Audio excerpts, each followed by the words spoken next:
Today's news. On the hour, presented by Indeed.com. I'm Monica Ricks in New York. Thousands of auto workers are off the job. No justice! No Jeep! No justice! No Jeep! They are picketing in Ohio, Missouri, and Michigan, where we find CBS's Chris Van Cleve. They're targeting plants that make trucks and SUVs that are popular with consumers, that are profitable for the automakers.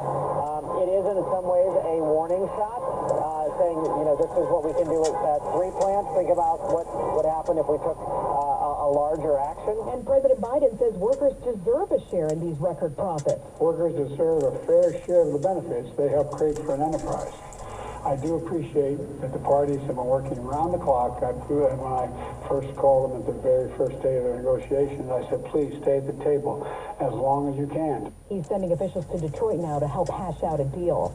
Millions in the Northeast are gearing up for Lee. It is now a tropical storm, but Belfast, Maine Mayor Eric Sanders says it could still cause damage. The citizens of Belfast will be hunkered down tomorrow because they use good old common sense.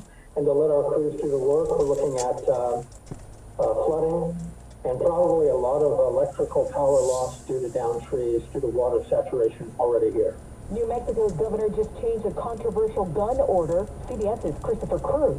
The judge called the first order unconstitutional. Today, the governor tried again, narrowing the focus to public parks and playgrounds where children and their families gather. Earlier this week, scores of demonstrators defiantly wore holstered handguns on their hips or carried rifles, saying they wouldn't accept any restrictions.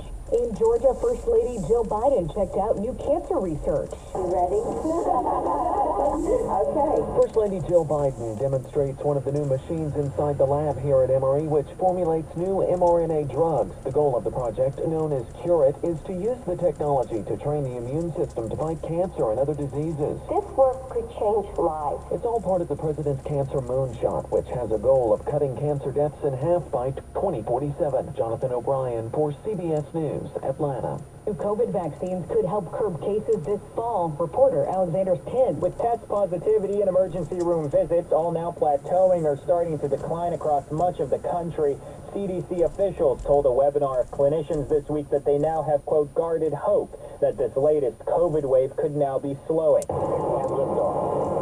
NASA astronaut Laura O'Hara and 2 Russian cosmonauts have arrived at the International Space Station. They launched today from Kazakhstan. O'Hara will be there for 6 months. This is CBS News.